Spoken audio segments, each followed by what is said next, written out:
the lady of the hour, Got some good music too. I love it when we start off with good music. right? Well, again, I am Sarah. I am a music freak. I love I mean, I hopefully, Destiny, are you hearing background? Because I've got my other camera on, or no? No, I don't hear background. Okay, good. So yeah, Sarah, if you ever, I appreciate gifts. Yeah, music is a gift I appreciate since I don't drink that and dessert. Chocolate chip cookies, cake, all of that works for me. So Absolutely love it. Well, I used to teach dance, and so music fuels my soul.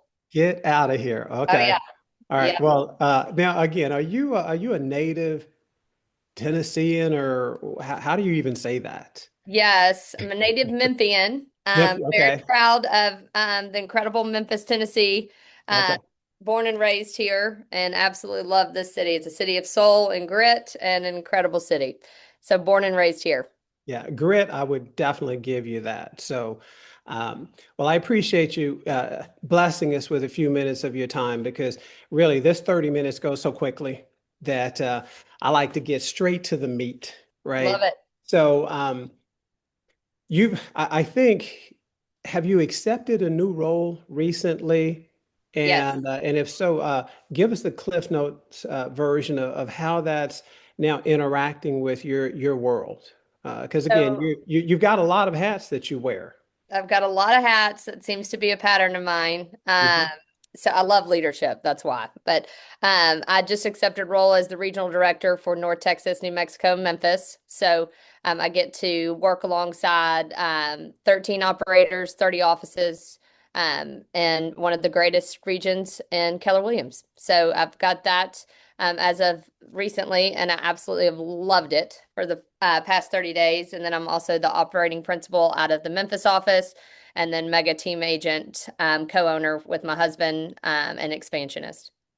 Now, do you still serve buyers and sellers, or that all falls on your team now? That's all on the team. So we have the systems and structure. So I look at myself as a CEO of the organization. So casting vision, and still hiring, and attracting talent to that organization. But I have not sold a house in like 7 or 8 years, a long time. Nice, nice.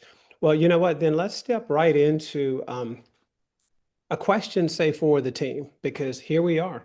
I mean, we're in the second half of the year. So it's halftime. What's a pivot or an adjustment that you guys are focused on for the second half of the year, to see a different result? Yeah, so our goal is 15 closings a month. And so that's what I look at. Family served. How many families are we serving a month? And I mean, we're just monitoring that on a very granular basis. It's very simple. Like it's 15 a month. So my executive assistant will send me a text every Monday. Here's how many are under contract pending. This is what we're looking at for 30, 60, and 90 days. And if we are not meeting that mark, then I know that there's a gap either in lead flow, lead source, or conversion. And do I need to add a coach into our organization? Or we just hired two ISAs. So what can I do to help them move the needle? Because most of our folks are strong. And what I mean by that is everyone in each market has been in the business for over 6 or 7 years, and they've been with our organization since then. Nice. Okay, so 15 a month. Um, do you personally have a coach? Yeah, so I personally have a coach. I also have invested in C12. It's a Christian-based executive group. So I look at, leadership coaching as well as business coaching. Well, and it's so funny because one thing I wanted to touch on briefly was leadership, because most folks who follow me know that I'm not in support of what I'd call the current regime because I think we've got a leader who tries to manufacture confidence Mm. by being loud, but that's just me. That's not the way I lead because I've seen you. How would you describe your leadership? I am a servant leader. I serve. Yeah. Uh, the best leaders get in the trenches with their people. They understand who they are as people. I really, I'm a Christian, and I believe in everybody having a unique gift. and I just need to find out what that gift is, and then how do I plug that gift into the overall team, right? Because there's things that I am not great at, but there's a lot of people that are gifted with a lot of great things that I could then bring in and partner with them on, and that accelerates it, right? So I am very much about service, and I'm also a thought leader. So I'm a visionary on StrengthsFinder. That was my number one visionary, and pouring into people. I mean, that's just it. So much so that the office team, the leadership team, has had to tell me to quit saying, I get off every call and I'm like, how can I help you? How can I serve you? And they understand with me taking on this new role, I can't serve 450 people as much as I would like to, but now I get to lead through them to serve. So they all know that service is a big, big deal to me.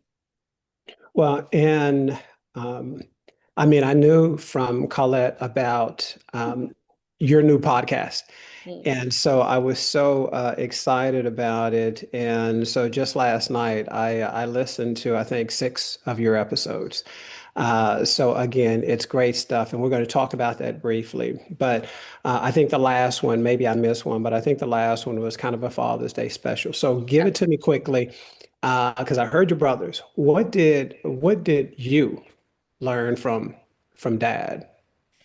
Dad would sit at the people's table. So he had the opportunity to sit with the execs, and he sat at the people's table. He chose to sit with people. And I'm not saying that's either good or bad, but he understood, he knew leadership, and if he you can't lead people if you don't know the people. So it's very easy for leaders to get up here and try to make some decisions without actually knowing what their people need. So like that's a big deal for me. Sorry, I'm getting teary-eyed when I talk about my dad. It's very emotional. But he served. I mean, he was a welder. He would hold people accountable as welders and help them manage money. And true coach and leader at heart. But yeah, that was the one thing it took away from him. I mean, he's the hardest worker I know, but he had a choice to sit at all of these bigger tables, but he didn't want to separate himself from the people. And I got that again. He worked with precious metals. Yeah. Well, and that was the other thing. Whenever he would go to fancy events, people would try to introduce him in a way to package him as something that he's totally not. Like he was a down to earth man with just a great heart, and so they would introduce him as somebody that dealt with precious metals, and he would just laugh, and he was like, "I've been a welder since I was 18, and if we want to call that precious metals, so be it." I love it. I love it. And it's interesting because I thought it was so appropriate. I was with my dad because now not only do I not work on Saturday and Sunday, I don't work on Mondays or Thursdays because I spend that time taking care of my father. Yep. And it just felt right to be listening to you and your brothers talk about your dad. So that was a gift to me. So thank you for that. So Hats off to you for that. And that time is precious time. It is 100%. precious time. 100. Here's another leadership question. I had to write this one down because it's kind of lengthy. Leadership truly isn't about you giving people your strength, right? It's Yep. about you borrowing things from them. So tell me about an agent or maybe a team leader who's made you a better leader by challenging you or challenging the way you think. Um, so our MCA, Leslie, has made me a better leader. And the reason being is she when we first got into the role, like her and I stepped in, she stepped in the MCA role, I stepped in the TL role. And just so everybody knows it can be compared to any business, right? She understood numbers in a way that I did not. So she led me through numbers. And my personality profile, and a lot of us salespeople, we want to pull all these triggers and spend all this money and chase all these shiny objects. And she taught me and led me through a P&L in a way that we could pull specific triggers, cut certain things so that we can actually scale.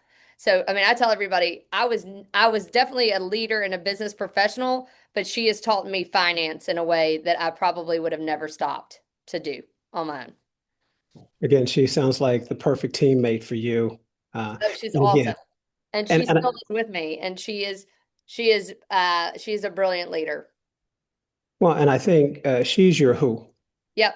right? She's your who. And I think that's where many of us now are realizing we've got to have great who's by our side and with us. I think after 30, gosh, I think it was 32, 33 years, I finally got a who after all this time. I mean, I'm a bit slow, But when but I you finally, find them, you yeah, know, because they will challenge your perspective in a respectful way, right. and you respect them, and you know that they're making you better for it, and vice versa, right? That's a partnership. Indeed, indeed. Do you know Justin Pearson? Do you know who that guy is? Don't know Justin Pearson. Yeah, No. he's running for U.S. Congress there in Okay. Tennessee. Okay. And it felt appropriate to ask you about that because I think I expect he's someone in the next 10 years who will probably be vying for the top seat Right. because what I'm seeing is a true leader in that young man. So I was just curious. One more name. How about Kelly Schultz? She was big time with St. Jude. It's been a few years ago, but I thought, you know what? You ask, and every now and then you'll be like, oh, hell, I had coffee with Kelly, I did right? not have coffee with Kelly, but I did work for Allsack. So Okay. it was which is the fundraising arm for St. Jude. Um, Okay. I was laughing about this. That's where I started my career out of college was Allsack. So learning how to serve and raise funds and all of those things. And where Allsack has gone from where I started is, I mean, they have an entire campus. I mean, they're brilliant in what Mhm. they're doing, and it's all about obviously curing childhood cancer. And if anybody ever gets a chance to take a tour on that campus, I would highly encourage it. Would love to go with. I used to do that, and it's incredible. Nice. Nice. Okay. Now let's talk about another baby of yours, Lyft. So tell us about it. What's the acronym stand for? And let's start there. So it was all about lifting leaders. That was, which let me just say, I pushed back on this for 2 years. Hmm. Rory Vaden came and spoke for those of us that were, I think it was family reunion or mega camp. I walked out of the room because I was so against it. Hmm. Me being the way that I am, I didn't want to be an influencer. I did not want to be somebody that's just was my perception. I'm not saying it's a bad thing, but just in Hmm. my mind, influencers were all about self. And remember, I'm a servant and a selfless person in my core. And so sitting there, and then Colette and Teresa Flood and Kim Flournoy, who used to be our team leader, still a dear friend of mine, and Linda, they were all pushing me. And somebody said something that totally changed my mind. You don't have to be an influencer, but do you want to be a person that impacts and influences others for good? And then I was like, all right, I can get behind that, right? Like Hmm. I I think Memphis is the greatest city on the planet, and it gets the worst rap, right? Sure does. It does. And I know the leaders here and I know how incredible they are. And so I was like, how can I lift these leaders, impact our city, change poverty rate, right? Get more awareness here so that I can change the generational wealth in Memphis. And so I could get behind being a person of impact, but not an influencer. And so that's where Lyft really started. I read a book. I don't know if anybody's read Theo of Golden on here. Um, it is such an incredible book. And the whole premise of the book is Theo goes and tells all of these people in this town their story, all different walks of life, right? And I was like, I want to be a modern day Theo of Golden in Memphis. I want to tell these leaders stories and I want to showcase how talented these people are and how great they are. And that's really where it started. And honestly, I'm going on a leadership journey right now, right? So as in this new role, this is something I would love to ask everybody, just to ponder on, who is pouring into you to develop leadership skills? Who's teaching us to be a better leader, right? Because I know for me, I had to go seek that, right? I have mentors. Mentors are different than me, really honing in on leadership skill sets and developing that. And so now I'm on the path to creating a leadership academy and a class so that we can then certify more leaders. I think everybody has a different perception of leaders because we think of leaders as politicians, right? Um, and that to me is a misstep in terms of our world. Everybody's leading somebody. And if we have a lot of great leaders, good, soulful, great people leading, the world could be a better place. 100. 100. Wow. Well, again, thank you for sharing that. Um, with the all the episodes you've done, besides the one on your father, right? Um, what, because you ask great questions, and of the guests that you've had, is there one that maybe answered a question for you that you quietly pondered and learned from later, and you're like, wow, that was really powerful, and you didn't realize it at the moment, but after sitting on it for a second, you realize, man, that was a great question, that was a great interview. Anybody recently? Reagan, she's my soul sister, is what I tell everybody. Go listen to the episode. She's a serial entrepreneur. And she had a hardship at the beginning of her life, and was a single mom, and just she has just developed herself. She owns multiple businesses. She started a catering company. She is very resilient, and I relate to that. I've had a lot of hardships in my life, and I relate to that resiliency. But she also talks about her heart of the matter was bringing people together, which is the reason why she wanted to start these businesses. And that to me is exactly what I want to do.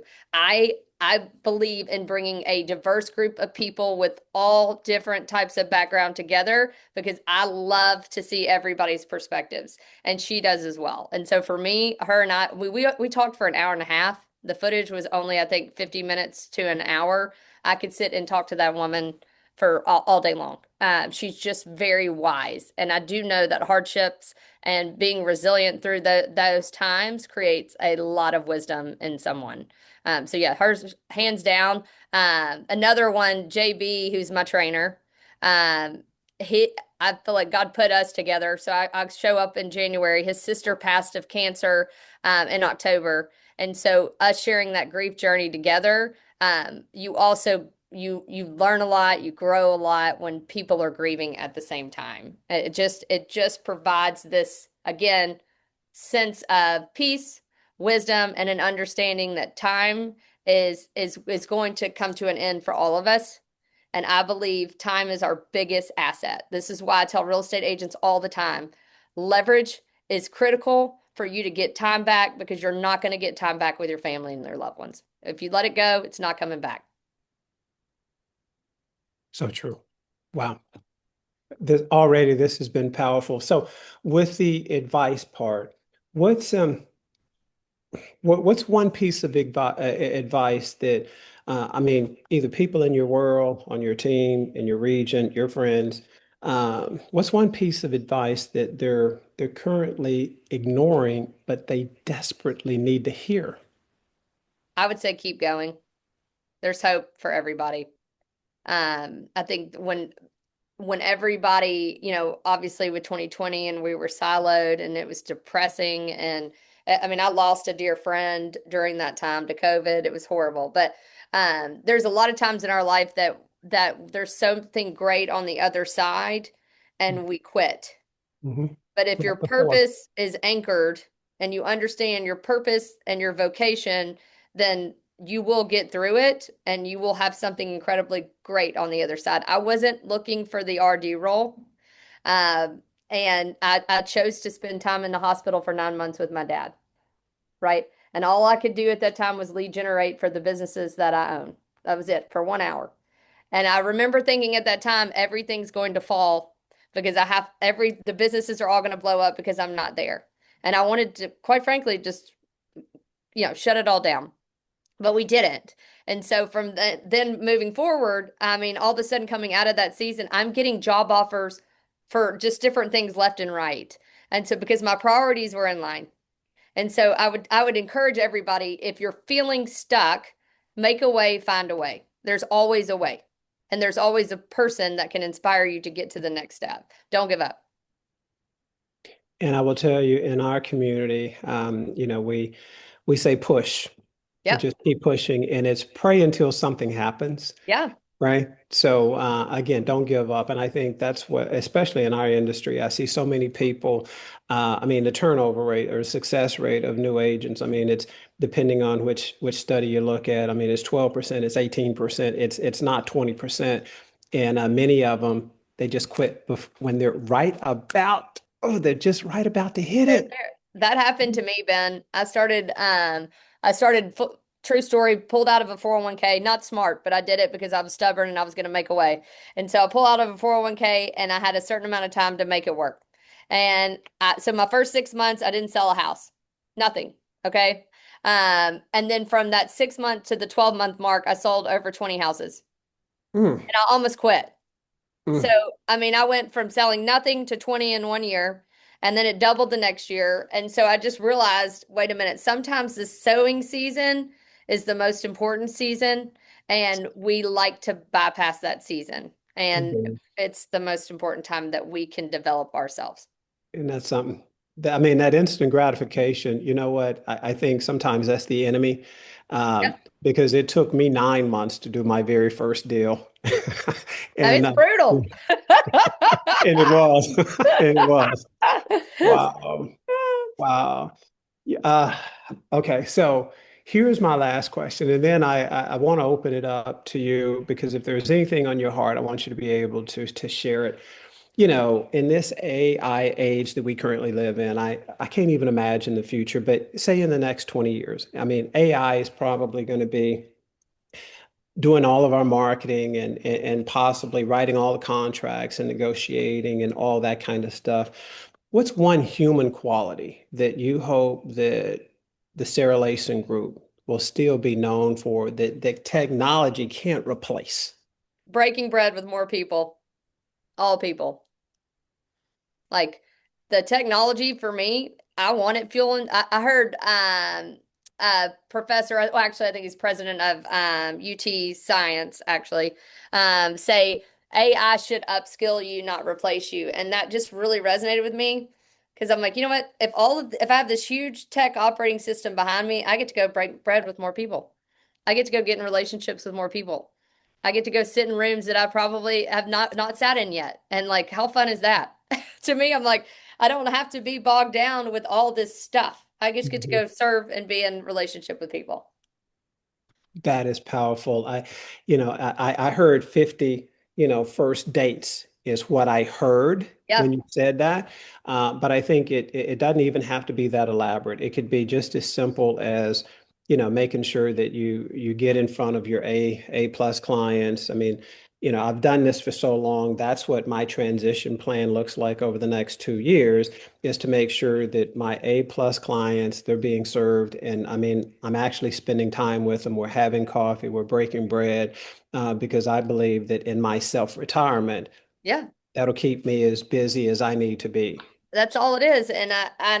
We used to say instead of setting appointments, we'd love to treat you to coffee or tea. Mm. Like I would love to treat you. Like I want to treat everybody to whatever it is that, is important to them. And I want to bring more people to the table. And I would say that I think a lot of leaders that know me really well that have worked with me, they know I do not stay in roles for a very long time. It's about 5, 8 years. That's about it.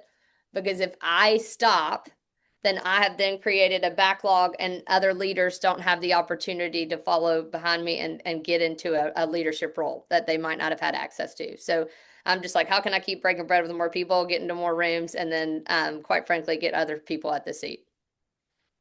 See, I knew that we had a lot in common because you talked about diversity and relationships and being a servant leader, and I think a real leader recognizes when there's real talent that needs to be heard. Yeah. And in every market center that I've co-owned or even at Dallas Preston Road, I've been willing to step aside when Teresa has begged me to stay on because she's like, "No, Ben, we need you as a leader." But I'm like, there's so many people now who need to be seen and whose voices need to be heard. Yep. Uh, it's easy for me to move aside Yep. and let them step up. And I hear from you, you're exactly the same way. So I feel a connection with you. I already knew I liked you, but again, I didn't really know you much because we haven't had a chance to break bread, but we should put that on the We calendar do for need to do sure. that. I would love to Right. do that. Right. Because And you're very well respected and everybody who knows you adores you. I'm not just saying that. I mean, people from Memphis talk about your name all the time. So that tells me you're leading from afar, and that says a lot about you. well, and again, I appreciate that. I love the energy and the spirit, and you said the grit of your city and your area. So keep leading and keep inspiring because you're doing that. So, in the few minutes that we have left, is there anything else on your heart that you want to share? No, I mean, I think, don't quit. My dad and I used to say down, but not out. But the best thing that I think anyone can do when you're feeling down, or the world is heavy is again, go break bread with somebody and get in community. Like we have got to get back into community. And this was another kind of thing with Lyft. It's very easy for us to have our glasses or perspective lens fogged a little bit based on whatever bias or whatever thing that we think, but we don't know the human being and don't know who they are in their soul and their heart. And so when you go sit with people and you learn and hear their stories, man, did the walls come down. And that is to me an incredible movement, right? Like, let's just go break bread with more people, get to know more people, and understand people's hearts. I love that. So what's one thing you're because are you still managing the OP? You got so many roles I don't know. But I know that you've got a large office, 350, 400. Um, what what are we doing to help them, learn, grow, fall into where they need to be? Because again, this market is so challenging, It is. right? Um, what are we trying to help them self-discover currently?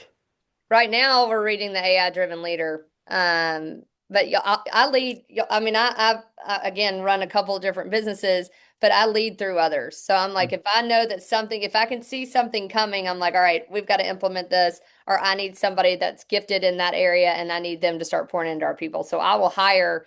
And I don't have to hire somebody for a long term, but like if somebody needs AI development, I'll go find somebody that can do that for 3 months. I need you to Mhm. develop my people here, or I need us to read this book and study it together. We read Shift. One thing that we've done in the office, which I think is something for all of us to look at, we read these books and we go very quickly to check a box. Mhm. And we delve deep into creative financing. And I mean, talk about unlocking opportunities for people. Like, do all of our people understand the options? And I Mhm. mean, our agents first, so that then they can go educate the masses. I don't think we talk about creative financing enough. And how can we help people have some hope to access the American dream? We have one of the number one Hispanic agents in our office. Her name is Itzel Sanchez. She does over 120 homes a year. She's a machine, and her whole thing is creative financing to get people into houses. Wow. She's awesome, but Wow. her heart is just to serve as well. Right. Unlocking opportunity is what I heard you say, and it's crazy. I mean, in my almost 38 years, I might have done Yeah. one.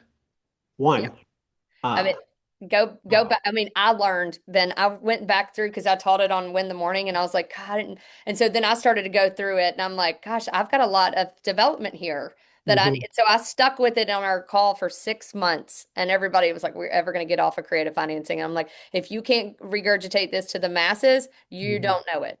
You don't understand Mhm. it. And so, yeah, I mean, that I really find like, hey, this is where I see it going, and we need to really stop and dive into this and develop into this. And I think the difference between me and a lot of leaders is I don't have ego, and I will tell you what I don't know, and I will go down the journey with them. Powerful.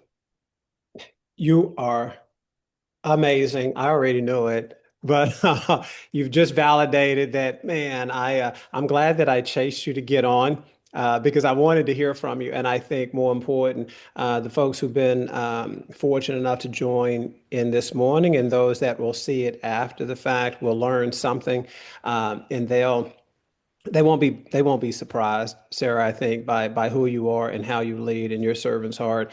And hopefully there is going to be opportunity. So again, they should already know, but tell them exactly how they can reach you because we've been fortunate. We've been able to pass referrals through this network here in this platform, and that really excites my heart. So give them the deets on you real quick. So if you want to follow me on Instagram, it's Lift with Sarah Layson on Instagram. If you want to send me an email, it's sarah.layson@kw.com. And I am the group of Sarahs with an H. So SARAH.Layson at kw.com. And I'm everywhere. So and I want to be everywhere and I want to serve everywhere. So please reach out if you need anything at all. I'm here to help.